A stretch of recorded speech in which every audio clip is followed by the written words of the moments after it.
I like that shirt you have on today. It's very fitting Thanks, for what we're man. talking about today. I try to dress on brand. Yeah, it's pretty cool. It's like, what is it? Andy Warhol does the soup. Is that what that's referencing? Yeah, like pop art. Yeah. And we got a show, don't we? We sure do. This is a podcast.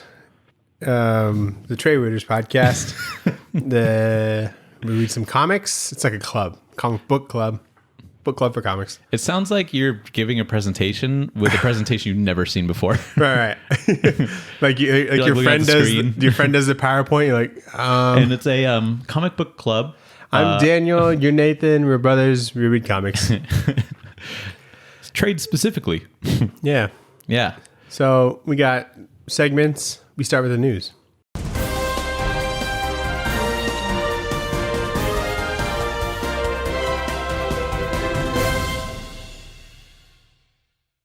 You can skip to whatever segments you want. Lots of stuff. Oh, yeah. Check it out. I thought we were in the news already. There's tons of different segments. Yeah, skip around if you want. But if you're listening to this 50 years in the future and you're like, I don't care what the news is like, Yeah.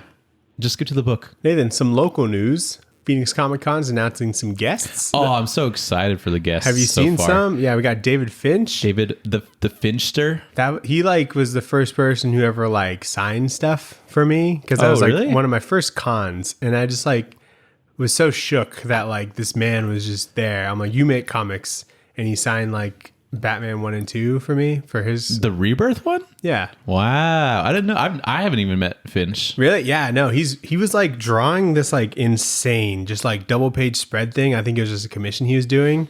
And people were he was just answering questions as he was doing this masterpiece. That's unbelievable. And it was insane. So and was then it a big line or anything? Or there was 3 or 4 people around him. no way. That's crazy to me. And then he stopped. He's like, all right, signatures. And then I'm like, oh, me. What has he been doing recently? I haven't. Any interiors? I think it's I'm sure mainly he covers, has, but not that I've seen. Not that I know of. And then there's Babs Tarr. I saw that. The Batgirl and Harley Quinn stuff. Klaus Janson. Yep. Done DKR stuff. Did some stuff with JR as well. Yep. Yannick Paquette. Which I saw that one. Which is a big one too. So pretty exciting stuff. Where do I know him from? He did some Wonder Woman, right? Yes. Is that the one with Grant Morrison? I don't know. Okay. But I know Earth his one? name, and so I wrote it down. Yeah. I mean, I can look it up. I think he might have done some Detective Comics recently. Maybe. I think I picked one of them up. Possibly. But yeah, pretty cool so far. Yeah, so Some pretty local exciting. news. I was waiting on buying the pass thing. I'm like, is there even a reason to go? But now there's plenty. You know? Oh yeah, for sure. We got Daniel, there's big news. I don't know if you heard. a few things. Yeah. Let's save the big stuff, I guess, for the end. Yeah, we got a new book coming from Tim Seeley and Tony Fleeks called Local Man. It's have not heard this. It's like a crime noir book that has some superheroes in it and stuff. Love it. Sounds like Powers, but who knows? It looks different though. Coming February 22nd.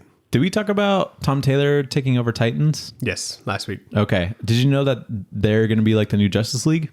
The Titans are? Yeah. Is there no Justice League There's book? no Justice League. They went poof. Ooh, nice. Yeah. So that's cool. That's a lot cooler, I feel like. So, That sounds like something that would just never happen. yeah.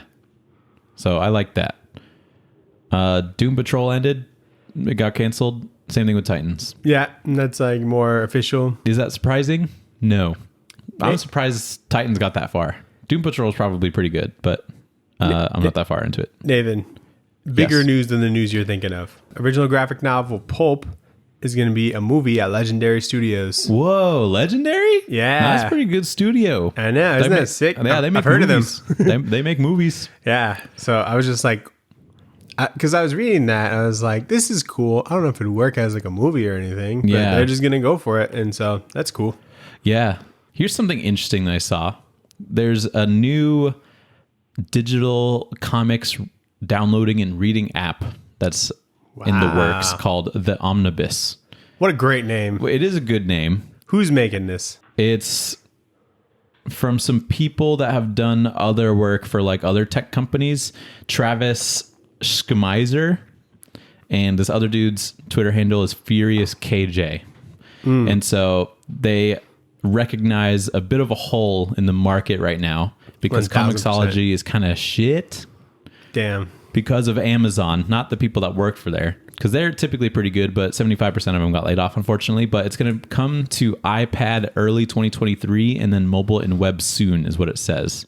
And you can go to omnibus.com, I'm pretty sure is what it is, and get an email notification or whatever. But I thought that was very interesting.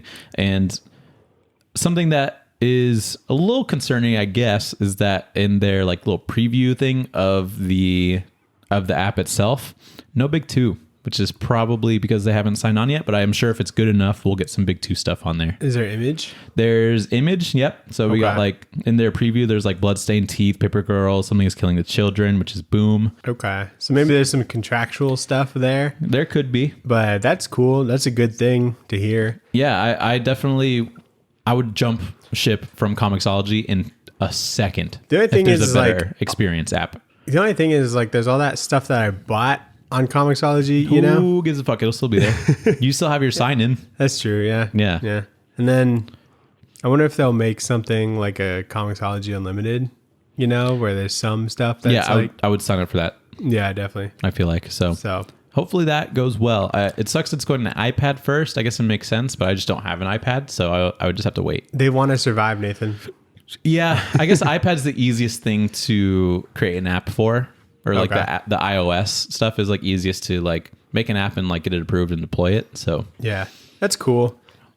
Can you imagine just like in our lifetime, just like a whole platform or whatever will be just kind of weeded out potentially? I hope it's Comixology. Like, yeah, Comixology is just gone. Yeah. Or something. Like they just cut it off somehow or whatever. Yeah. That'd just be like insane. It would be kind of wild. And then we'll be like the boomers that are like, oh, I remember the good old Comixology days. Oh, man. I remember when we kind of are, because I remember when they added like Marvel stuff to Comixology. I think we were there before Comixology Unlimited. Yeah. Yeah. So we're pretty old already, I feel like. Yeah. Yeah, there was a time where like it just wasn't on there. Or like not everything was on there. Yeah. Yeah. Dude, I saw... Like I was at the store and I saw someone in like a high school like sweatshirt and it said 25 on the back. And I was like, that's interesting. I wonder what 25 means. And I remembered that there are people in school now that are going to graduate in 2025, which is 10 years after I graduated high school. Damn. And I'm like, oh my God. I've almost been graduated 10 years. Yeah. Next year. That's fucked up to me. So I'm getting old. Oh, Nathan. What's up? Derek Wilson is an actor. He was cast as Tech Knight in the upcoming season of The Boys. No way. Yeah. Tech Knight? That's awesome. I know. He's the one that's just in his mansion. He's wearing his Tech Knight shit, right? Yeah. He goes to therapy in his Tech Knight suit. So bulky. I wonder, it would have to be like an Iron Man, like slimmer sort of feel. I would imagine, right? I hope it's bulky and clunky and weird. Looks exactly the same. Yeah. Like they don't pull like a Black Noir, you know, make it like cooler and more practical. They just make it like absolutely ridiculous. They've mentioned Tech Knight, I'm pretty sure, in the series as well. Because I recently did a rewatch and I was just like thinking of all the people that they name dropped. Mm-hmm. That's awesome. I think that's great news. So my source is somebody on Twitter posted it and then Dom sent it to me. And I was like, because we were talking about it. Okay. And I'm like, that's good enough for me. Mm-hmm. So I could be wrong, but I'm pretty sure Tech Knight's going to be in season 4 or whatever season's going to be next. I hope the Twitter handle's like Tech Knight Lover 69 on Twitter. Yeah. I should take that now before it's gone. Oh, yeah, you're right. We should just be the only Tech Knight like fan account and just post like every day. Yeah. Jedi Survivor got delayed 6 weeks to April 28th. No! So that's what the fuck, dude? I got excited this week because I remembered that. You know, I was looking at stuff that's coming up. Well, you gotta wait 6 weeks. What fucking difference is 6 weeks gonna make? Crunch time. That's a big thing in the games. You said April 28th? April 28th, 2023. I guess that leaves room for someone to get me a Xbox for my birthday, so I guess it's okay. Yeah, that would be cool if someone did that. Not me. Tell Sarah, like, very seriously, like, this is all he wants. All right. Yeah, so this $300 game, you'll have to wait 6 weeks for. For you. Shit. $300 for you.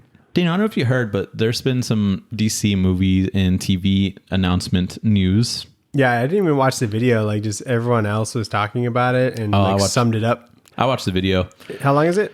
It's like 5 minutes. Okay. I would say probably worth the watch because they reference some comic book stuff, and it's cool seeing artists that I recognize have their stuff on such a big platform. Yeah. But James Gunn's like, we're doing some stuff, and it's called Chapter 1, not Phase 1. We're not some Marvel cucks, okay? This is Chapter 1. Yeah. It's called Gods and Monsters, which I think is interesting because there's only like one monster.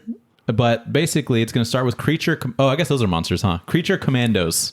There you go. And it's going to be a TV animation show. Oh, and neat. then Waller, which is TV live action, going to include Viola Davis.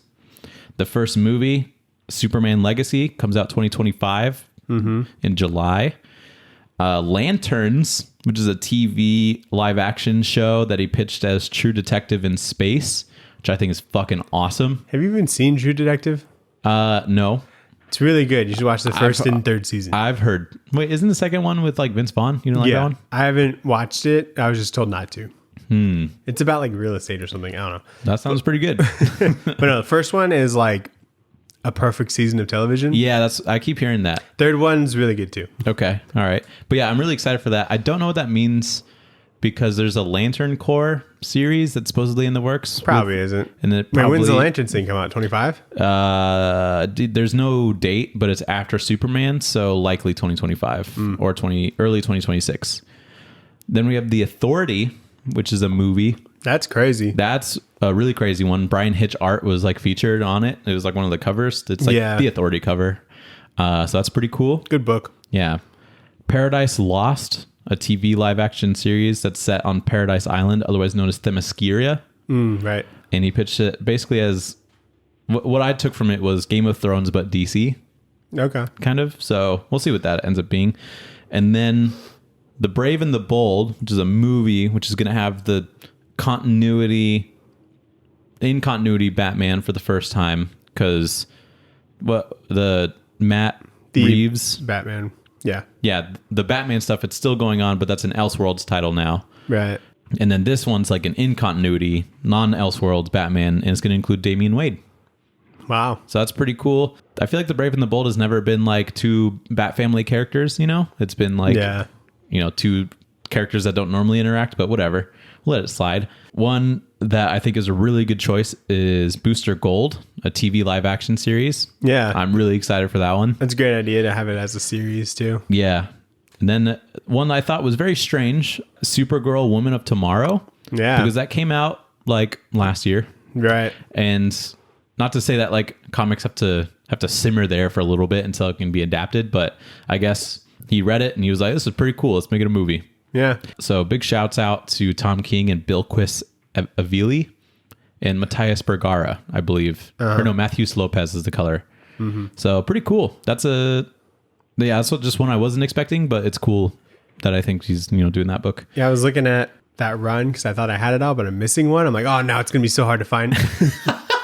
Yeah, you fucked up. Yeah, big I'm like, time. oh fuck, this is what happens when I procrastinate. I mean, it's only like 8 issues, right? 12, isn't it? No, it is 8. It is. I think it's 8. Yeah, I have all of them, and I've read like the first 2, and it is really, really, just a gorgeous book. So hopefully they translate some of the Bill Quist stuff. I'm really excited for his like Superman. Like if he's like doing the directing and stuff, I think that could be done like super well, and it'd be like the Superman that like comics fans would want. Like Exactly. really showing like the characteristics that people love about him. Yeah. Then there's also Swamp Thing, which is going to be a film. Hell yeah, good show. Guillermo del Toro tweeted about reading some Swamp Thing recently, so we'll see. That would be so perfect. Fucking good, right? But also James Mangold posted some Twitter thing, so who knows what's going on. But About, what did he say? he just posted a like picture of like a Swamp Thing cover and said nothing. I would like both of those, but Guillermo del Toro would be super cool on a But they DC both project. like produce, so yeah. it could be like Could be both, which would be crazy. But I feel like not to like. GTD would be like the most natural choice. I agree. I think like maybe something for Mangold more in the vein of like Logan, something that's like I guess a little bit more So like rustic, Authority. I guess. That could be good. That could be good. Yeah. So, Authority is very cosmic, so it's like you got to think like in terms Yeah, of that. that's true. But what else we got? That's everything. Is that okay? Got some curveballs there, some shit I'd never even heard of, and some expected stuff like Superman, Batman, all that. Booster Gold, I think, is a really good choice. Mm-hmm. And yeah, I think it's pretty solid lineup. Did you mention like Shazam and stuff? Yeah, so those basically all the actors for the main characters in DCU except for Henry Cavill, I think are probably going to be offered to stay in continuity. He said Shazam's happening. He said Aquaman's happening. The Flash is going to be a reset. Mm-hmm. He just straight up said that. And which I don't think was a secret, but I don't think anybody's like actually said that. Yeah, everyone at the same time. Pretty heavily implied. Yeah, and then there's like one more project. Oh, Blue Beetle's still happening. Right. So I'm glad it's kind of like they're not like trying to continue it, but they're also not like rebooting it. They're just kind of patching it up.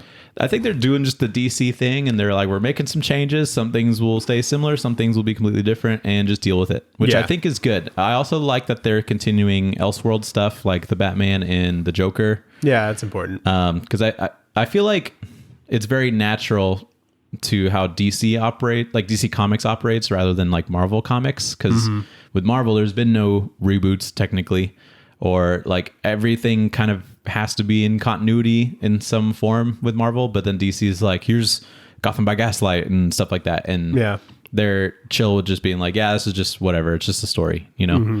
So it seems like it's interesting that it kind of mimics that in some way. And I think it'll be good. So pretty solid. If one thing here could be good, what would you choose? The Flash. No, I'm just kidding. Probably Superman. Yeah. Because like the Man of Steel was obviously just super. It felt just kind of stale, in my opinion. Like I was watching it, but I wasn't like attached to it. You know, like the like emotionally, like I wasn't there. Like I wasn't that connected to the characters, and I wasn't like watching it. I'm like, wow, kind of thing. You know? Yeah. And I would like to feel the level of like awe and like inspired emotions as I felt like reading Superman 4 seasons or for all seasons. I think like that like type of Superman would be perfect. That's what I'm saying. Yeah. It was nowhere near that, you know? Yeah. And yeah, nothing recently in the last couple decades has really hit that. So I would agree with that. I think obviously I would pick Lanterns for like if one thing here had to be good, but I would also like to see a really good just Booster Gold thing. I think I think people would really enjoy that character. Oh yeah, it would kill. Yeah, everyone would love it. 100%. So that's what I would say. Yeah, I look forward to casting news and all that stuff in 2 years from now. But yeah, apparently there's gonna be like 2 movies, 2 TV shows every year is like the plan, I guess. That sounds fair. Which is like a solid amount. I don't want it to be like too much. Like Marvel stuff hasn't come out in like a while. It felt like what was it, like She-Hulk ended was like last thing, but it felt like right after another there was all these shows. It was like pretty consistently like and a little overwhelming stuff. Yeah. It was pretty underwhelming. So overwhelming. But pretty cool. Is there anything that you wish you would have announced? You're like you gotta do the question perhaps, or a dead man. It'd be cool if he did like Strange Adventures, like the Tom King one, you know? That'd be cool. Since he's been publicly like a fan of that. Yeah. Just because like I think that would just work really well. And I love like an underground character like that. Exactly. That's been brought to light. But then there's still a lot of opportunity to make it fit in like what they're trying to do. Yeah. And just like the Maxi series is kind of like an unintentional, just like perfect pitch for like a movie kind of thing, you know? Yeah. So that would just be neat because I like the back and forward sort of thing. And the mystery. Yeah. Okay. That's cool. I think it'd be cool to see like a Captain Atom at some point. I'm unapologetically a big fan of that character for some reason. Just because his name's Nathan. It is pretty cool. I read one New 52 series and I'm like, this is pretty good actually. Like, pretty underrated in my opinion. Yeah, I feel like it would be cool to see like Deadman too, but he'll probably be like a chapter 2 type thing. You know what I want? Doom Patrol, a movie. Dude, I would I would be down for that. That sounds pretty all cool. the same actors, but just big ass budget. Imagine he announces like a Teen Titans thing after Titans got canceled. Oh and, man, and the 10 people would be angry that watch that show. yeah, So anyway, pretty exciting. I think that's the news. yeah. And we got an Ant-Man book this week, Nathan, because movie Ant-Man and the Wasp: Quantumania comes out. Because movie. Yeah, next week the movie will be out. So you got a little bit of Ant-Man knowledge going into this. Exactly. What did you think of this book, Daniel? Nathan's killer. It's awesome. It's the best Ant-Man book I've ever read, Nathan. 100%. And you're the biggest Ant-Man fan I know. I know. You're the biggest Ant fan in the room. Exactly. And I'm a giant-sized Ant-Man fan. I like this, and I was super jazzed by it because not only is it like a fun comic book story, but it feels like a big celebration of comics in a way because it jumps to different time periods and mimics some of the different styles and stuff and pays tribute to like other people's runs of a certain character. Yeah. It's kind of like if Ant-Man had a Spider-Verse in a way, but kind of different because it's like different time periods of a character, I would say. It's kind of like a Ant-Man Grand Design, but without like putting that label on it. Or an Ant-Man life story. Yeah, well, kind of, but also just like putting all that together within the continuity without like the shtick of it being life story or anything like that. Yeah, but I thought it was pretty phenomenal. I was blown away by a lot of the artwork just from Tom Reilly, like literally like mimicking other people's art styles or paying homage to it. I don't know if mimicking is kind of demeaning, but like the way that he switched up his art style to like reference the different time periods and like when these characters are like all on screen, I guess, or on the page in panel together, that you could still see like their different distinct art styles. And Jordi Belair fucking crushed this book. Yeah. It was so cool. Everyone did really great. And it seems like everyone just had a lot of fun making it, which I'm a big fan of. So these had like the best covers. Like so simple. Yeah. You got the Scotty one right there. Yeah, that's a Scotty number 1. You got to do that. You got to get a Scotty. But just like them holding their helmet and you're like, you know exactly what it is. Yeah. Like it's like how people critique like the movie posters and stuff. Like they don't like the floating heads. They just like something very simplistic that tells you exactly just or hints at what the movie's going to be. One of my favorite Marvel MCU posters is Ant-Man. And it's the one where it's just a white screen and you see a little guy. Yeah, exactly. That's the best one. Killer. And I'm like, I know exactly what this movie's about. Huge waste of space. But yeah.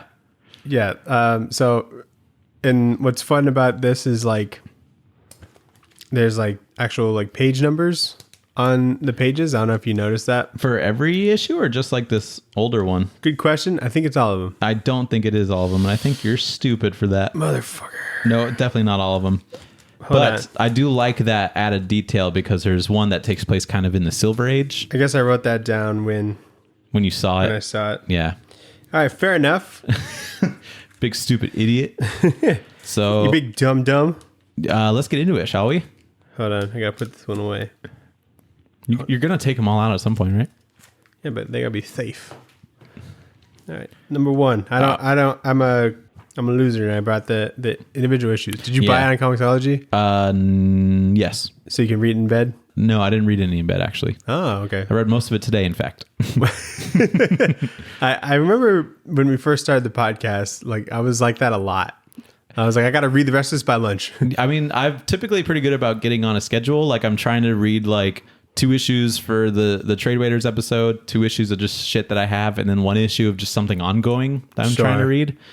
And so far, I haven't got it to the ongoing thing that I'm trying to read because I'm just so bad at pacing myself. But anyway, so it starts with like some dude that's clearly from the far future, and he's looking for some Ant-Mans, Daniel. And he teleports himself to the Silver Age, where we see Hank Pym sort of Ant-Manning around in like a silly little adventure. And he's trying to enjoy a movie with Janet, but the future man makes an appearance and he calls Hank by name, which freaks Hank out a little bit. And he like scans his ants. And just like immediately, I love how the art style changes so quickly from like you're like 2 pages that are like in the future that seem pretty like typical coloring, and then it jumps to like this Silver Age. Yeah, where like the borders look like an aged white, or like the newspaper stock or whatever. It's kind of like that off-white sort of beigey kind of color, which is awesome. Also, it's got you pointed out the page numbers in the corner, which they used to do a lot. Yeah. And then just like the coloring itself is like a little bit faded, but there's some very bright highlights and like blushes on like people's faces and stuff. What's that dude, that like famous illustrator who like would do that stuff? Our Aunt Dawn has like a lot of his like pieces like up in the bathroom or whatever. What's his name? Norman Rockwell? Norman Rockwell. Yeah. I was like, Sam Rockwell? Sam Rockwell? No, Sam Rockwell was the actor from Moon. Okay, Norman Rockwell. Yeah. It feels kind of like that, but it definitely feels like very Silver Age comics, which is super cool. I've said this before, but like when I was reading this issue to issue, but like this issue I thought was legit like a reprint of an old Ant-Man issue. Because I'm like, this is like so like old, you know, just like the fucking like the artwork itself, and then also just like the dialogue and like the simplicity and like the stakes. Like a lot of like part of this issue is him being like, there's fucking jackass named Eric O'Grady throwing popcorn at me while I'm trying to enjoy this movie about the Fantastic Four, which I guess is like in this universe is like a nonfiction movie. Like that's that's like a documentary from his perspective, which I think that's such a Silver Age concept. He's like, I know them. Yeah, but I also think it's funny because he like, this kid's throwing popcorn at him, and then he goes to get more popcorn, and so Hank puts on his Ant-Man helmet and attacks him with ants, just like to get him to stop doing his thing. And he's like, well, I guess I did my deed today, which is such like a Silver Age comics type thing. I definitely didn't pick up that he was like Eric O'Grady. Yeah. I was like, what's his name matter, you know? Yeah, exactly. And then it comes full circle, Nathan. And I like how in the beginning there's like the future like lettering sort of thing, and it's like making the reader part of the experience in a way. Yeah. And it's like reader instruction, like visualize the following word combinations, and then it like brings him to like the Silver Age like Ant-Man, and it's kind of corny, but I do enjoy it a lot. There's a title for this issue. It's Alone Against the Antagonists. That's the best name for a rogues gallery absolutely ever. The Antagonists. Yeah, get out of here, rogues. Oh my It's so God. boring. It's so good. so yeah, then Ant-Man gets paralyzed and he's captured by the window washer, who takes Ant-Man to the other antagonists members like Trago, and that's some guy with a trumpet. Mm-hmm. And then the Time Master and the Protector. And he gets tortured by Trago's trumpet, which causes hallucinations. And then Janet finds out that Hank needs help from some ants. And this is like my favorite panel of the whole book. I talked about it when I first read this book when it was coming out. But the ants try to communicate with Janet that Hank needs help, and they try to spell the word help, but they fuck it up and they spell hlep. Hlep. And I think that's so funny because Janet's like, Hank's in danger. And so then she puts on her Wasp costume and like starts to go. But I think it like that scene is just so funny to me. Oh yeah. I like how it's just amazing. Like all these gimmicky, like rogues gallery, like people like this dude with a trumpet. And when he plays a trumpet, you just see crazy hallucinations. That's a good one. That is a good one, but you'd never see this guy in like modern comics. So it's fun to just like, wish we would. It's fun to appreciate the absurdity of some of these people. Mm-hmm. And there's this one guy and he just has like paralyzing liquid. That's all he's got. He's got no powers. Yeah. He just has this. He looks like he's about to go wash some windows. Yeah, he does. But these are like for real, like Ant-Man antagonists, which is pretty cool. So Janet, as the Wasp, finds Hank's location. She starts attacking some of the people, and then Hank uses the aging effects of the age ray that he gets shot with to escape his restraints. And then he knocks out like the rest of the people. Then he reverses the aging effects and shoots himself just like in the face. And then he's all good. Yep. And I like how he takes out one guy by aging the plastic that's like around that paralyzing spray, and then it just like falls on him. Genius. That is like, that's a funny way to take somebody out. Yeah. And then, so as the bad guys get like arrested, Hank sees the future man again, and then he gets brought to the future himself to meet the far future Ant-Man who needs his help against an enemy. And that's like the cliffhanger. And there's like the future like tech lettering saying like cliffhanger sequence initiated, which I think is really funny too. Yeah. So pretty cool. Banger first issue. It's just like a fun little Silver Age adventure. I was a little Mix it with some hesitant. modern comics. I was a little hesitant to get the second one just because I'm like, is it the second one going to be like this dense? You know, because it was really paying homage to like old comics and just like how the dialogue and the captions were and the thought bubbles. Yeah. And so almost didn't, but I'm like, I like the cover. Yeah, I could tell that it probably wasn't going to be because the cover for the second issue is the irredeemable Ant-Man, like Eric O'Grady suit. Yeah, you can go back to our episode where we did that that issue. We did do or that trade. That trade. It's pretty good actually. I Good would book. say this is still my favorite Ant-Man design. Easily, It's the best. it's so good. And I'm glad that they didn't like shy away from this because he is like a pretty big part of this character's history. I feel like so. Yeah, because Because it's like so a weird. Robert Kirkman like Yeah. thing, which is he's like huge now, obviously, but it's like right in the middle of a bunch of like continuity and stuff with Marvel too. So, but yeah, issue 2. So we see Eric O'Grady, the irredeemable Ant-Man, in a pickle because he has the new Ant-Man suit. It's after he killed his friend, but before the Hank Pym from this time goes to get it. But he's got no Pym particles. So he decides to try and grave rob a dead Scott Lang who exploded in Avengers Disassembled at this point and is met by the same future man from the last issue, and he scans some more ants. Mm-hmm. And I think it's really cool how the whole style of this book is like the Phil Hester style. Yeah, And I also like that they paid homage to like the little ant that would give like recaps of what happened in the issue before, like they did in Irredeemable Ant-Man. So I thought that was really refreshing. So I just like that a lot. But like, how crazy is it that he just like changed up his whole art style to be like Phil Hester, and it's like still really good. Yeah, it kind of reminds me of Dial H for Hero, where Joe Quinones had to like be so many different things, and he just like adapted to whatever like that writer. Oh, Sam Humphries. Sam Humphries. Yeah, there you go. Anyway, what was your point?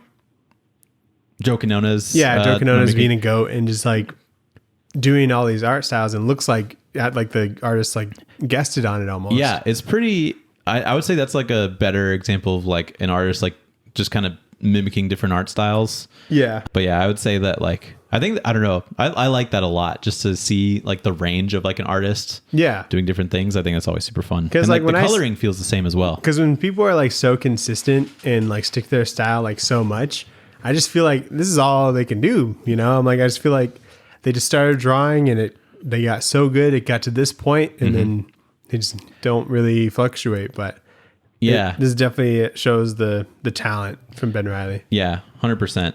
And I like that Al Ewing had like this sort of the foresight as well to be like, we got to do a thing where there's like the same panel multiple times for comedic timing, you know? That was always something that Robert Kirkman did. So pretty cool. And I thought it was funny because Eric O'Grady's talking to like this future guy, and he can't tell him anything that would change the future. And so he just used him to find out how Lost ends, because I guess Lost was like going at this point. Yeah. Which I think was pretty fun. So he's like, yeah, they wouldn't kill Locke. He's the whole show. I didn't even like look it up. But then in this continuity, Hank Pym is a Skrull, Yes. which is fun. I didn't know. Lots of spoilers. I don't think Secret Invasion? Secret Invasion, yeah. Okay. Which we'll read eventually. We will when that show comes out. I'm very excited for it. This year, actually. This year. Spoilers. And I don't think I hope it's good, but it'll be really hard to be good, I think. Yeah. But anyway, I don't think we knew that in Irredeemable Ant-Man, that just reading that book. I don't think so. I don't think so. I think it was like shortly after he was revealed. Hank Pym was like hardly in it, wasn't he? He was like barely in it, yeah. Okay, yeah. Yeah, I think he just like showed him like, oh, here, look at this suit I'm working on. And then he stole it. And then Hank Pym wasn't in it much after that. But something that was refreshing about this issue is that there is a double page spread. And I was like, oh, this is nice. And then just kind of showing the irredeemable Ant-Man like suit like up close in a way as he's getting punched by Scott Lang. This double page spread it's pretty killer. It's the tits, Nathan. It is the tits. So yeah, Hank Pym, Ant-Man, who's actually a Skrull, because this was during Secret Invasion, I guess, ambushes Eric, and then they fight for a bit until Eric is teleported to the future by that future guy, and then we see a couple unconscious Ant-Men there. So they've been fighting someone clearly in the future. Well, he knocked out one, didn't he? Because he got like... Oh, yeah. He Someone knocks was him out with his like little middle arms or whatever. Yeah, someone was like extending his hand to Eric, and then he gets like freaked out by it, and then hits Hank Pym and knocks him out. But there were other Ant-Men that were there as well. And so, yeah, just everybody's getting teleported to the future. Well, during the... Did you mention that this Ant-Man suit is like has scroll technology in it? Yeah, I guess so. And I guess like you don't need Pym particles. He can make artificial Pym particles that just like work the same. Yeah, the suit just makes them. Yeah, and which reloads is them. a little OP because it's also got like Iron Spider arms as well. Yeah, which makes more sense for an ant, maybe. No, yeah, it probably makes more sense they for got Spider-Man. 6 legs. Yeah. Also, like Scott Lang's body wasn't in the coffin because he got blowed up too much. Like he wasn't in there. So Eric O'Grady is about as smart as he was in the other book. But I like that he was using the ants to dig up the grave, and it took like 20 minutes, and he barely got anywhere. Yeah. So I thought that was funny. But have you read Avengers Disassembled? No, but I know where it is in continuity. Yeah. And because isn't that like before I think that's House a of Finch X book. Or House of M? It's before House of M, yeah. Yeah. I think that's a David Finch book, actually. Really? Okay. Yeah, so it's really good. But yeah, so something was going on with the Avengers. Something's going on, and the Vision like freaked out, and he like started melting, and then he exploded. Okay. And Ant-Man Scott Lang was like, "Hey, why are you melting? That doesn't look very good." And then he was part of the explosion, so that's how he died. Spoilers, Nathan. And then it ended up being that was, I don't know. Do you want me to spoil it? I guess. Okay. I mean, I'll forget, but It was Wanda. Wanda was... She was the one going She was crazy. Vision? She was not Vision, but she was going crazy, manipulating reality, going crazy. And then she said no more mutants, which then brought House of M. So why did that make Vision blow up? She made Vision blow up. Because he's a mutant. No, because she was going crazy at the time. Oh, okay. So she started killing a bunch of people. Bitches be crazy. Yeah, you know how it is. So yeah, issue 3. So this is the one where I like understood the least from like continuity perspective because I didn't know a lot about this Ant-Man history. But we see the electric ant, which I guess is like a second Eric O'Grady clone android Evil. thing. It's he's evil for sure, and he's trying to find the aging ray from the first issue. And then at Avengers Mountain, which is a thing, but I thought that was part of Jason Aaron's run. But it seems like this is referencing a time before that. But anyway, Thor and Iron Man are trying to figure out what to do with Ultron, who at this point has merged with Hank Pym, and he's trapped in a vibranium/Asgardian magic vault. And Yeah, they're like, made out of vibranium, but like it's got a Asgardian spell to keep it closed. So he's like double locked. It's like 2-factor authentication. I like how grounded this book is, Nathan. Yeah, it's just Thor and Iron Man in. It's very self-contained. You don't need to know anything. Yeah, you don't question when Avengers Mountain is a frozen celestial and they're just in his chest. If I'd never known any of this, I'd be like, "This is fake." this is a Ultron weird, just merged with Hank Pym. How the fuck does that make This sense? is just a weird dystopian reality. And yeah, that is a thing that happened, which I totally forgot about. I don't even know how it happened, but I remember it coming up in Secret Empire, which is when Captain America is Hydra. Yeah, That was an event, and then I remember him being there. I'm like, why is he Ultron? I remember Hank Pym was in like Uncanny Avengers or something, and he was like kind of on the team, but people were like calling him Ultron, but he just looked like Hank Pym. Yeah. And such I'm like, weird. I'm like, what do you mean? Such a weird time. But I like that Al Ewing doesn't like shy away from anything. Like he understands that there's like just weird shit that happened that are like pretty big, and he like puts all that in here, which And I think is it cool. doesn't like affect the book or No, anything. not really. I mean, yeah, they would obviously want to find some way to just like get rid of this Ultron Hank Pym. And Yeah. so their idea is to put him in the microverse. And so they're like, well, we need Scott Lang to do this. And so he's like, let's bring in Scott Lang. And then he also brings in his wife or his daughter, Cassie, known as the Stinger. Yeah, I didn't know that. I did not know that either, but that's pretty funny. That seems almost demeaning. Well, I mean, yeah, it is actually. Yeah. Because you're not like your own bug. You're just a part of Yeah. your mom's bug. So there's something that was mentioned in here that Lady Sif is Heimdall's sister. Yeah, Did you know that? probably. I've read a lot of Thor. Yeah, I did know that actually. There's a pretty big And I guess Couple she issues. like kind of learned some of the stuff that he was able to do, which I thought was interesting. I'm trying to remember if I've read any of that. Well, I think this would have happened around Mighty Thor time. Whenever this continuity is. I'm trying to like place it all in my head. I don't think he even thought about it This that is probably much. like more 2017, right? Yeah, Something so like it's that. probably. I mean, Jason Aaron was on like main Thor for like a decade. Yeah. So it would have been a part of his run. So I don't know. That's a good run though. I should reread it. All of it? All of it, dude. God damn. It's honestly not that much comics, Yeah. to be fair. Like main just Thor story, if you will. It's probably like 50 issues. Including like King Thor and Not Mighty including Thor. King Thor Okay. and Unworthy Thor, but like main Thor storyline. That sounds wrong, but I trust you. Yeah. But Unworthy Thor and King Thor are definitely worth reading because like Unworthy Thor is like still one of my favorite Marvel comics, which we should read, but Eventually. it's just like a weird continuity book. So yeah, in order to complete this job, Scott and Cassie need to take the vault with Hank Pym in it to Hank Pym's old lab where they can do some extra small stuff, I guess is the idea. And so the future man shows up and he scans some of the ants at a distance while they're like on their way. And then Scott and Cassie get ambushed by Electric Ant, who's trying to free Ultron, and he takes like Cassie hostage. But there's an interesting scene where Hank Pym, Ultron, telepathically connects with Scott. But it makes me really confused about this whole situation because I'm like, is he conscious in there and he's just like hanging out? Guess so. Or maybe he's unconscious, but can still Telepathically communicate. talk? Yeah. They call it like bug speak or something, which I think is so stupid. Because I guess it's like, they gotta communicate somehow. I guess bug speak is how he like connects with like the ants. Yeah, Aquaman's got fish speak. Batman's like, Aquaman, use your fish speak. We need a big whale. Yeah. Yeah, I love comics. This Yeah, is so good. Ultron Hank Pym is like, just let me out so we can get this all sorted He's out. like, you know, it'd be really good if you just let me out. Yeah. And he's like, I couldn't even if I wanted to. I'm trying to unmerge with this dude. Yeah. And so Cassie just grows big to get out of it, which I feel like should not be a surprise to the Electric Ant that an Ant-Man character could just grow big if he or she wanted to, but he's taken by surprise. And then Electric Ant uses the aging ray and hits the vault that Hank Pym is in, and it like causes an explosion, and he's just not there anymore. And then Scott gets teleported to the future to reveal that they are all trying to take down All-Father Ultron. So like an Asgardian Ultron, pretty much. Mm-hmm. And how do you feel about the future Ant-Man design? Is it too Black Manta? It is too Black Manta. Yeah, I would say so. It's like cool, but it is. I guess the head, like the helmet, looks like It does look the like an most ant. like an ant. Yeah.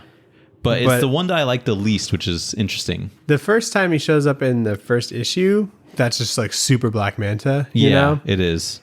maybe if they Are there supposed to be like eyes on like the sides? Is that what Probably. those are? It'd be cool if it was like they went more like more of like a fire ant route with it. Ooh, yeah, fire ants are cool. Yeah, because it like the black ant just makes it look like Black Manta. Yeah, exactly. Yeah. I think you're probably right. Yeah, we've said many times on this podcast that I should design stuff. We say that every episode. Yeah, for Tom Reilly, I have some critiques. yeah. I know this wasn't you. If you had the full power, you would definitely do a fire ant. Yep. Maybe when I write for Marvel, I'm surprised there hasn't been a fire Ant-Man, right? Maybe there With some fire ant like powers. when I was looking into Ant-Man books for this episode, I was like, there's not a lot of options. Like I mean, maybe not that are good enough to become a trade. right, that, and then just like I don't know, maybe there just wasn't always a lot of main series like Ant-Man books. This might come as a shock to you, but he's not the best-selling character. Right. So I get that. Yeah.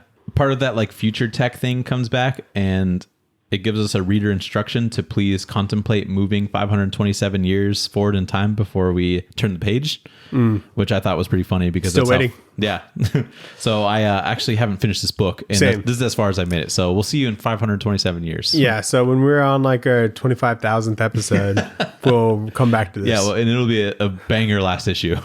So I think this cover is like the best version of like the future Ant-Man suit? Yeah, his Because the head is the helmet's a little bit narrower. yeah, it's more elliptical. Is that a word? Like more of an ellipses kind of. Where in like don't other think that's a angles, it looks just like circular, like Black Manta helmet. But yeah, I do agree. If it looked more like this, then I'd be pretty chill with it. Yeah. Or maybe like then you open the first page and it's back to Black Manta, you know? It does, yeah. Maybe if you make like the pincer thing, is that what those are called? Like little pincer things? That's their teeth. Their teeth. I don't think they don't count them as ant teeth. Their toofs? I don't think that's what they're called. But you know, I've said such dumb shit this episode and you keep laughing at it. Because it's funny to me. We're just talking about Ant-Man. You know, this is the most passion I've ever had towards this character. That's true. So it's fun to like make fun of it at the same time. But anyway, we get a mandated info dump sequence from the future Ant-Man, which I think is probably the best way to just dump a bunch of exposition, because he makes it feel like that we're getting it uploaded into our brain or something, and so I'm cool with it. These books aren't real, right? No. Okay. You're so stupid. I think I don't know. Mighty Maybe Thor I missed number it. 4774 has not happened yet. You know, I missed that part. So But they said like Warriors 5 and Beta Ray Bill 350. That could be a book. no. Avenging no Beta Ray- Ultron, the All-Father Imperative, 1 through 5. So what Daniel's talking about is part of this info dump. They reference certain issues as if it's like an editor's note, but as part of the gimmick, they're referencing 500 years in the future. So they're referencing books like Mighty Thor number 4774. I hope these and actually you come realize, out. Daniel, that Action Comics is on like 1050. Right, and that's like the longest running comic, pretty Thor's much. been around longer than Superman. No, he is not. In like reality. In history. Okay, that's fair. And then we got Immortal Doom, The End, # Omega. That seems like something that would have happened. Avengers, Ultron Forever, That's- number 1. That seems pretty. You know, maybe that one has happened. And then the tie-in issue, New Avengers, Ultron Forever, number 1. I like all new champions. Yeah, it's going. That's pretty funny. Uncanny Avengers, Ultron Forever, number 1. Yeah, so- All Human Ant-Man Origins, number 1. So you have to read all of those books 500 years in the future to understand this, what I'm about to say. It's like a whole history up to 2549 AD. And it's basically what happened is that the aging ray that the electric ant used frees Ultron from the vault. And then he takes out the Allfather and becomes the Allfather himself. And he conquers like Asgard and the world. Then when he kills everybody except for one Doombot, that Doombot takes some displaced Avengers and they like time displaced Avengers, and then they defeat Ultron. And then Zane Asgar is among the new Earth civilization that happens after they defeat Ultron. And he becomes like obsessed with Hank Pym, like the creator of Ultron. And so he creates nano ants. But these nano ants don't have like the typical ant instincts that regular ants do. So he goes back in time to scan the ants of all the different ant-men to study them to use for his nano ants. I didn't pick up on that. Yeah, so that's why he comes up and he just like does like a little beam towards like their ants before he does anything else. Uh-huh. But when he returns, he leads Ultron back from like the time displacement that he was in, and now there's Allfather Ultron. Yeah, he So that's- somehow like releases him. which is yeah. So this explains the ants being scanned in each issue, which I think is pretty cool, and yeah. So that's just a big info dump that happened, and then. So basically he's like, well, I got to fight this guy now. And so then he goes over to like his time machine thing and he brings back all the Ant-Man from each of the cliffhangers of the last 3 issues to come in and fight Allfather Ultron. And then Which like, I think was pretty cool. Like, yeah, all that's the how he, like, cliffhangers like play out like in real time here. yeah, like the last like couple like word balloons are like the same in this sequence as they were in like the cliffhangers. Yeah. So pretty creative. And so Eric O'Grady like distracts Ultron, and then Hank Pym comes up with like the idea to use the aging ray that Scott brought from the present to de-age Ultron.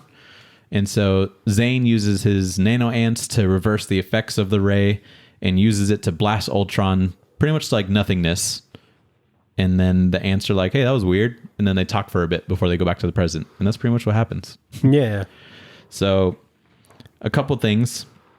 Dude, this side, you didn't get this, but like the This- sideways page right here. It's fucking awesome seeing like Ant-Man, or like it's like Ultron getting de-aged, but he's going through the different time periods, and there's some that like haven't happened yet in like Marvel continuity, but then they reference like old school looking Ultron, which is pretty cool. I don't know what that last one is.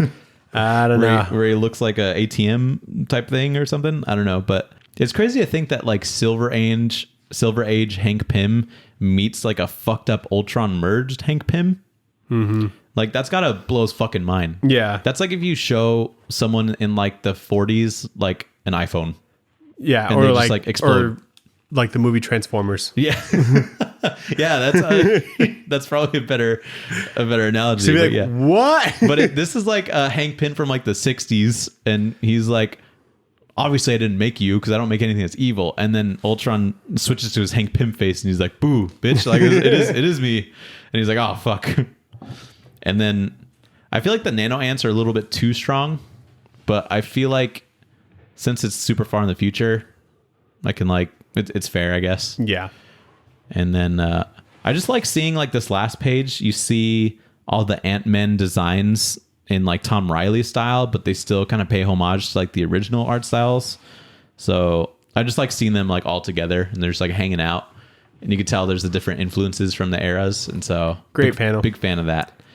And this shit's so good. Also, this trade was called Antiversary. Not as good of an ant pun, no, in my opinion, but you know what? It's whatever. It's the best we can get. So I just wanted that to be brought up. Yeah, I thought that was pretty fun. So let's get into Back Matter Matters, Daniel. Back Matter Matters. Now, I forgot that you weren't getting the trade, so I'll tell you what the back matter is. Can I see it? Did you write it down? I wrote it down. Can I have your phone then? Yeah. So basically, it's all the Tales to Astonish issues that shows the rogues gallery that is in the first issue of the book. To prove to them that these people are real? Yeah. So we see like the window washer guy, or the guy with like the trumpet. And it just shows like a couple pages from like each of those Tales to Astonish issues, which I think is pretty fun. Yeah. I didn't read them entirely. I thought that was something that you were going to do because you typically do that, because I hate reading old comics. Ah, man. But I thought that was pretty cool that it was in there. You know that I would have. Yeah, I know you would have. But there's like, a lot of pages. These are like whole ass issues, dude. No, I think they're parts of different issues. So it's like 5 pages from like Tales to Astonish this number, and then 5 pages from this number. So The Master of Time. Yeah. So again, it was. Dude, old comics do look like so cool on like Comixology though. 100%. Yeah. But yeah, there was like Trago there, who's the guy with the trumpet, the Time Master, the Protector, and Window Washer, which I think is so stupid. But and then that is the most intimidating job. It is. It's a cool job though. I love every time that comes up on like my TikTok For You page. I'm like, this would be kind of fun. Oh, dude, that's a cool ass cover. Yeah, and then so we got some variant covers. One of them's the Scotty cover that you have. Yep. And what are the other ones? I forget. There's one by Patrick Gleason and Brian Valenza with the Hulk. Oh yeah, that one's a cool pretty sick. I love Patrick Gleason. We got Betsy Cola and NetEase. It sounds like it's a games variant, so maybe it's like someone who makes video games or something like that. And then the back cover. Yep. So pretty solid back matter. Good stuff. I love reading books that I had already. And you know, this was the right thing to read. I would have caught up. I feel like we could do some spring cleaning, more stuff like this, you know? Yeah. Like, we have this, haven't read it. But we should we should mandate ourselves to read it. Having an episode will just get us more on track. And we'll have to do a Strange Adventures episode, because I know you haven't read all that shit. I'm only like 2 away from finishing. Oh, really? Okay. Yeah, because I like force fed myself when last time Mitch did a signing. Oh, okay. Gotcha. And that's some good stuff. I just didn't finish it. Yeah, exactly. But anyway, Nathan. What would you rate this book? That gotta have it. Mm-hmm. With mini M&Ms. Oh, that's a good one. Yeah. Okay. Here's what I'm gonna say. This is a like it. Okay, but from the perspective of an ant. So to an ant, a like it is so much ice cream. Mm-hmm. And that's how much I like this book. Yeah. I am the ant. Nathan, a taster spoon, because that's a sample spoon. That's what that's what Ant-Man would be able to eat if he shrunk down. Yeah, you know, and then it'd be a lot of ice cream still for him. Do you remember when we had that conversation with Ultimates? And we were like, if he eats food and then grows big, is it big food in his stomach? And apparently it's not, according to that book, because when he grows big, he's like, I'm fucking hungry right now. Oh, yeah. And we were like, how does that work? And we came to some conclusion. So and I think everything I was else stays the same, but he gets bigger. I think the organic matter that is part of his body is what grows. And so stuff that's in his stomach does not. Yeah. And so I think that's what we said. Because we were like, if he goes small, eats grape, and then gets big again. Not big grape? Not big grape. But when small, big grape. Yeah. Yeah. But only when you're small, though. But only when you're small. Yeah. So. So like if you normal size Daniel eats Chipotle burrito, that's pretty big. Yeah. But then if you grow 60 feet tall, that's like you ate one grape. Yeah. That's the best way I could explain comics to you. Daniel, let's Such a waste. Into the pull list. Colin. Wait, what if he has like those little disc things that he throws at stuff? Then that's big food now. You can make big burrito. Yes. Yeah. But that's different because he's making that big. Unless he swallows one and he just hopes that it hits the food in his stomach. That doesn't seem like a good thing. That doesn't seem like a good idea. Though. Oh, you know that like surgery that people do to make their stomach smaller? Maybe he could do that with like the shrinking one. Like cut his stomach open. No. It would just shrink his stomach so that he doesn't get as hungry, and it's like a diet, you know, because he can't eat as much. That would only be a temporary solution at best. Oh yeah, because the pim particles like wear off. They do. Yeah. So, all right, never mind. Daniel, the pull list. Colin. Shove it in your box. The pull list. What did you shove in your box? Daniel. Nathan. I walked into the comic shop today. And they didn't have new comics. And I looked at everything and I was like, there's so much here. It's so cool. I did not pick up a single thing and I left. You just walked out. I can't believe you made the trip. I made the trip and I was like, I wonder what I have. You parked? I went to the guy and I'm like, I just created like a box not too long ago. And he's like, is there anything in my box? And he's like, nope. So you can spend all this money on the wall. He said that. And I was like, okay, cool. Yeah, that sounds good to me. And so I went to the wall and I was like, I don't care about any of this. Yeah. there's nothing I was currently reading that came out this week for some reason. Yeah. There was some new stuff that seems pretty interesting. There's Blood Tree, which I was like, okay. What was that? Pete Tomasi, right? Yeah. And I was like, okay, there's a Gray Frank cover. I like that guy. I did flip through it because I was like, should I buy this? But I'm trying not to buy as many number ones when I have not finished number sixes, that I have. So I also saw like Almighty by Edward LaRocque, who I know for some reason. I couldn't tell you what he's done, but I think I follow him on Twitter or something. Flipped through. Art looks really good. And I just didn't pick it up. So I Is that a trade? No, it's like a first issue. So I like walked in, fucked around for like 10 minutes and I left and I didn't buy a single thing. That is fun. Which has never happened to me, I'm pretty sure. I think like shopping for comics and reading comics are two totally different hobbies. I did see the New Frontier like big old trade thing and it looks so gorgeous and it's not that expensive for what you're getting. Yeah, it's like $30. But I didn't pick that up either. So really? So same thing. I didn't have anything. I was like, I went to go get my haircut today. I told you already. But like, I can't wait to hear the story again. It's so riveting. I was like 5 minutes away, and then my barber calls me, and he says that the building has like no electricity. And so I'm like, fuck. And so I didn't want to go back the way I came because I saw the traffic. And so I just like, it was kind of out of the way, but I went to the comic shop because I hadn't been in a couple weeks. Yeah. And I was like on the way there, I'm like, I don't even know if I have anything. And so I was like scrolling through Fresh Comics while I was driving, Yeah. There's no law against that. Yeah. Be like, were you texting and driving? Be like, no, actually. No, I was looking at the solicitations. Thank you, sir. Yeah. And I couldn't find anything. I thought it was because I was driving or something. And I get there and like, I'm like, oh, normally like not everything is, on Fresh Comics. So it's probably something I'm missing. But nope, nothing. You didn't want to buy a DC Lazarus Planet? No. Dark Crisis. That book has like 5 Dark titles. Web or whatever. No, Dark Web's Spider-Man stuff. But still. But yeah, there's like 5 different titles of that book, and I was like, there's also a Flash comic that came out that was called Minute War. I saw that. And I'm like, that's a fucking cool name. Yeah. Because I think it's a whole war happening in like a minute. Right. And I love that idea, but I didn't pick it up. But what I did get was it's like a web comic that was printed. It was called Friday by Ed Brubaker. Yeah. Yeah, I got that. And Marcos Martin, right? Probably. I don't know. But like I asked him to order it because I was like, do you have this still? Because I just heard a podcast with him talking about it. It sounded really good. And he's like, no, but I'll order some because I needed to like, and there's like a second one too, but he didn't, that one wasn't in stock yet. Friday 2?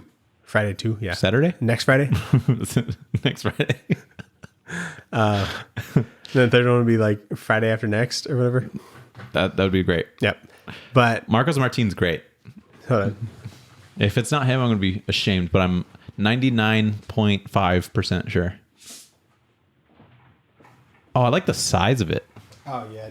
I'm like obsessed with these little comics. I love me a little comic. Because like see that shelf right there that has black hole on it? Like those are all just like little comics that Black fit hole? in there. Yeah. Oh, next to your manga? Yeah, under Admiral Akbar. Oh yeah, okay. I see. Maybe that thing's in the way. But that shelf only fits like the shorter books. Oh, okay, I see. And so I just kind of like love little books because I know they can fit in that shelf. Yeah, you need a little bookshelf. So you're right, Marcos Martin and Munza Vicente. That's awesome. No, he's Marcos Martin's the guy that did like Barrier with really? BKV. I think he did another thing with Brubaker as well, but Yeah, so this looks pretty cool. I thought it was gonna be black and white, honestly, based off like the cover, but there's colors in it. yeah, that's good. This is book 1, the first day of Christmas, so maybe it could be a Christmas book. book. A Christmas book. Let's go. But anyway, Next year. I got that. So. Can't wait to read that in 50 weeks. Yeah, this is like $15, so it's like worth. 100%. I'm down to read that in Christmas time. And it's probably like only like 100 pages or something. Yeah, very cool. That's a good pick. Yeah. Did Good little you pickup. read anything? I've just been reading the thing that we're going to read next week. True. Because it's going to be pretty big for our big 150. Big 150. 150. Did you watch anything, Nathan? I did, Daniel. Let's hear it. I started watching The White Lotus. Have you heard of this? Oh, you did? Yeah. Why? Because Sophie started watching it and she was like, this is really good. You want to watch it? And I was like, yeah. And so I've been watching it with her. She's already seen it, but she's also continuing to watch it where she's at in the show. And I'm just like consistently like 5 episodes behind her, which is a little bit strange. Yeah. But it's like pretty good, I would say. I didn't like it at all. I did not like it at first. I was like, I kind of just hate everybody that's like a part of this, even though...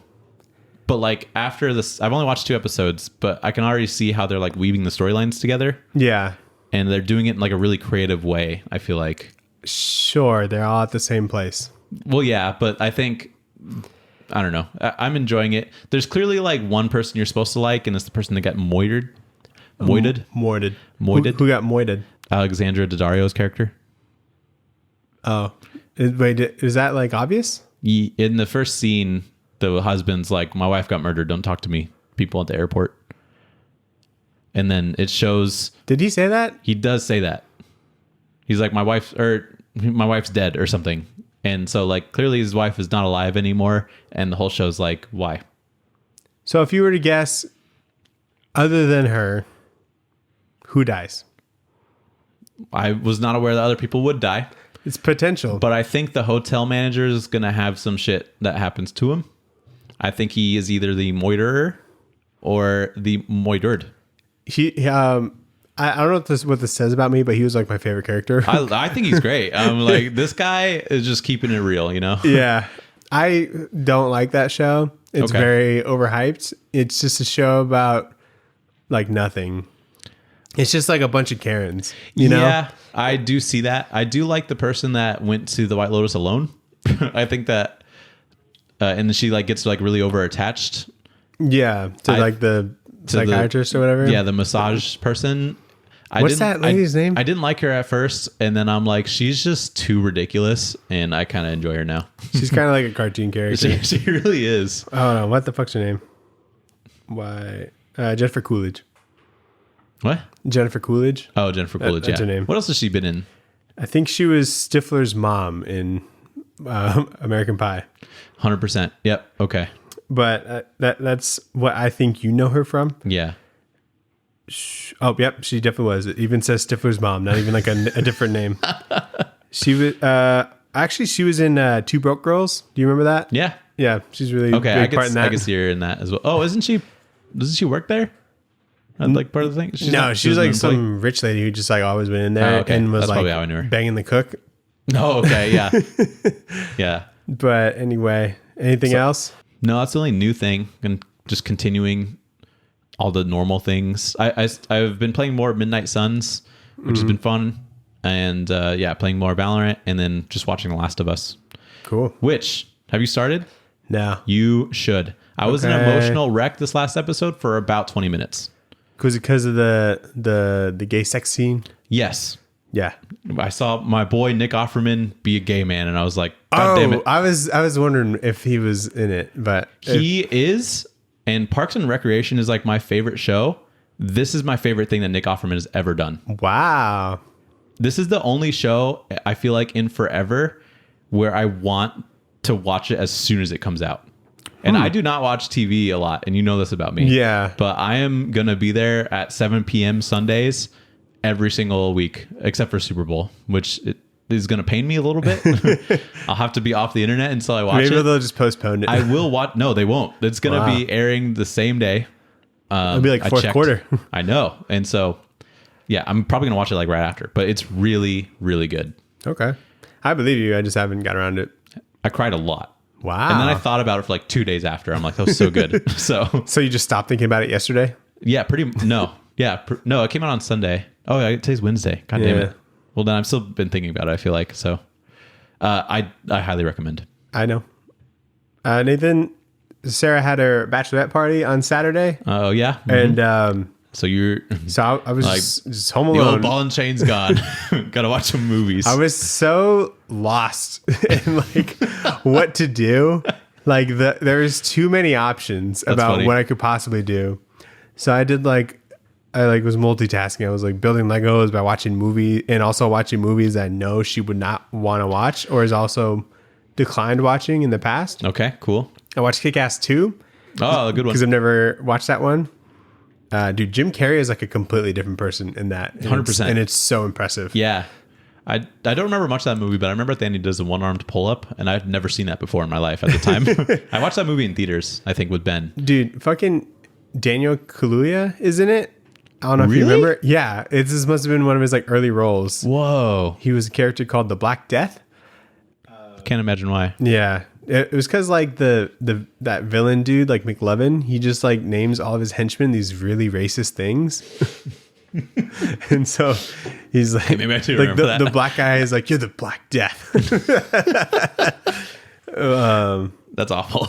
They recasted that one dude, Evan Peters' character. His name's like Todd. Yeah. It's like some different guy. Interesting. He didn't have as big as of a role, so I get it. Fucking like Wong is in this. Whoa. Yeah, I should rewatch this movie. Both of them, actually. There's like a lot of content in there. Have you watched the first movie recently, or you just jumped watched to Kick-Ass 2? a couple, like only like 3 years ago, maybe. Oh, So okay. not like I can still remember a lot of it. You know? Sure. And then we just read it and it's pretty close. Yeah. There was just a couple little things that I thought were fun. There was like this like flashback thing of like his dad like hanging up this poster, and it was like just a Superior poster. Oh. Like a Mark Miller That's book. fun. I was like, oh my God, he's just plugging his own shit again. I know. Hey, he's got it figured out. Yeah. But overall, it's like a little cheesy, like compared to the first one. Yeah. And I get like it's like a sequel. It's not as good, that's for sure. Yeah. It's definitely not a perfect movie, but I still liked it, you know? Yeah. It has like a 36% on Rotten Tomatoes. So It I'm seems like, too low, it does seem a little low, like a little harsh. I don't know Yeah. if that was critics or not, but probably. it seemed a little harsh. And Nathan, we're doing one of your favorite segments where I explain a movie to you very badly. Okay, let's do this. So I watched this movie Do I called... have to guess it, or? No. Okay, all right. Because the movies that you might not know. Okay. So there's this movie called Colossal that I watched. It sounds familiar. It's got Anne Hathaway in it. She's the Okay. main character. She's like this unemployed writer who moves back home. Is this a Netflix original? No. It's it was like a movie that came out and it's just on HBO Max right now. Oh, okay, got it. And so she moves back to like her parents' house who don't even live there. And so in her hometown is Jason Sudeikis, who has a bar. And Nice. And when she walks drunkenly into like a kid's park at like 8 a.m, the next day she hears about like a kaiju attack on Seoul in South Korea. Yeah. And then she notices like the kaiju doing things that she does. Like she has this like nervous This came tick out like thing. last year. Yeah, right? it's very new. Late last year. Okay. Yeah, have you heard about it? I have. So I heard about it on a podcast and I was told, and they didn't spoil it on purpose because like it's just better to go into it completely blind. Just spoil it for me right now. But yeah, I don't think you would like it and I don't recommend it. Oh, okay. Like I liked it, but I wouldn't tell someone else to watch it. Sure. Okay. And so she figures out like at the same time every single day in the same spot in the park, she is able to do what this kaiju does. And there's like this live feed that it shows like what she's doing. So she convinces her friends like that this is real. She'll like dance around and stuff. And Yeah. Then, okay. Yeah. So And if she doesn't go into that park, does the kaiju just like sit there? Doesn't show up. Okay. Yeah. And so she like accidentally kills people, you know, because she's like waving her arms and like hits a helicopter or Sure. something. Yeah. And then one time they're doing it because they like, well, she starts working at the bar and then they like drink all night and then go to the park in the morning, which is a bad idea. Yeah. Not a good. And yeah. it turns out that Jason Sudeikis, when he walks into the park, a giant robot shows up in South Korea. Okay. And so they like would have these little like play fights and like give people like hope and stuff like that for a little bit. Okay. And so Jason Sudeikis is like his old friend of hers, like when she was like little, like from elementary school. Mm-hmm. And he actually like ends up being like the villain of like the whole thing. That which makes sense to me. Which is very strange to see Jason Sudeikis in that light. Does he do a syndrome? I don't know what you mean. He creates a conflict so that he can solve the conflict. No. Okay. So he becomes like super like possessive over her for some reason. And it's like, it doesn't really make any sense. Mm-hmm. And he's like an alcoholic. And so he like kind of threatens to, if like she like leaves town and like quits her job, like he'll like just go to the park and just start stomping around and like, you know, killing people in Seoul. Right. And so how she solves it is she goes to Seoul in South Korea. And I guess when she's in Seoul, the kaiju shows up in her hometown. And she was able to like just figure out where he was based off of where the giant robot was in Seoul, pick him up, like look at him to really scare the shit out of him. And he just fucking chucks him like, I don't know. Like, my God. because he was about to like kill people every single day until she like comes back or whatever. And so that's how the movie ends. And That sounds like a dream. Yeah, no, this it's movie like sounds like it would be a dream. Absolutely a dream. That's dream logic to be like, okay, if I'm here, Godzilla here, but if I'm there, Godzilla over there. Yeah. Yeah. And so I know if I were to watch that with like Sarah, she would have like hated it. But I thought it was pretty good. But it was like a little slow. Yeah. And anyway. I think that's hilarious. Yeah. Nice. Okay, good movie. And also watched World's End. It's a Edgar Wright movie that has Yeah. Okay, that's part of the trilogy that people call the Corretto trilogy. The Coronetto. Yeah. Coronetto trilogy. Yeah. And Yeah, pretty good. Have you seen it? Yeah.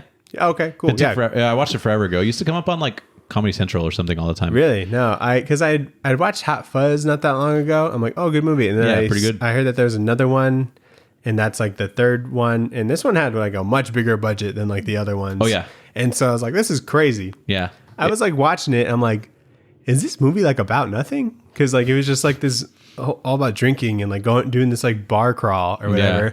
I'm like, yeah, I like these characters. And so I was just like watching it there. And then it just like turns and has this like sci-fi element to it. I'm like, oh, This is why I watched it, but I didn't think it was going to happen. Yeah. Because the bar at the end was called World's End. So I'm like, oh, maybe it's just doesn't have this supernatural element to it. But it totally did. And it was really funny. Yeah. I haven't seen that in forever, but yeah, I do remember that. Remember Paul? Oh, yeah. That was a movie. I think about that movie a lot, actually. They go to like comic book conventions, and I think like Ryan Otley's in that movie. So is Robert Kirkman. Are they both in that movie? Yeah. That's so sick. And then, what's his name? Simon Pegg? Simon Pegg, yeah. He's wearing like an Invincible shirt in one of the scenes. Oh my God. I think I'd have a much bigger appreciation for just that movie, particularly that scene. Yeah. If I rewatched it now. But anyway, yeah, that was all that I watched. I didn't read anything. That sounds fun. What are we gonna read next week? What are we reading next week, Nathan? They know it's our big 150. And so we were like, we need to read something really good. And what's something that we always knew was really good, but we never read because it's really long? DC's New Frontier By Darwin Cook, Daniel. Yes, Let him colored by cook. Dace. let cook. Let him cook with an E. By with colors by Dave Stewart. Oh, yeah, the GOAT. There they go. If you haven't read it, you probably should. I don't know. I've never read it, actually. Neither have I. There's a movie. Yeah, there's an animated movie. Yeah, so I should watch that too. Is it like fucking 6 hours long? Like, It would have to be. I guess imagine. with like the pacing, maybe like it would flow a lot better. I have no idea. Yeah. I'm definitely gonna read it and watch it Uh-huh. because, yeah, just kind of compare. Yeah, exactly. But Is that on- I'm super excited for that. Is that on like HBO Max? Yeah. Okay. There's like a Super Sons movie that just came out, like Yeah. an animated movie. So I thought that was interesting. Yeah, we talked about that in our news a couple times. I know, but I didn't know it like came out already. Those bitches just come out. They just drop all There the was time. like a Green Lantern one, and I was like, the fuck? Yeah. But yeah, anyway, that's what we're reading next week. Alrighty. Thank you everybody who's been here since day one, since one. episode 1. Been here for 149 episodes. A short 3 years ago. That's pretty long. Ish. Yeah, I know. Yeah, it's almost like 3 years exactly, right? Because We started like April 17th or some shit, right? March 20th, I think. Oh, that's probably Because what it like, like the first week of like shutdown, is. And we were like, let's do a podcast. like podcast time. This is the perfect time. This is our calling. And then we became a meme. Yeah, And you know, I'm okay with it. that's fine. We're having fun. We got our link tree in the description. Go like our stuff, follow, subscribe if you want. Yes. You can email us at tradewaiterspod@gmail.com. Give us Tell some us recommendations. what to read. Tell us what to do. We love it. That's it. That's it. Goodbye. All right, bye.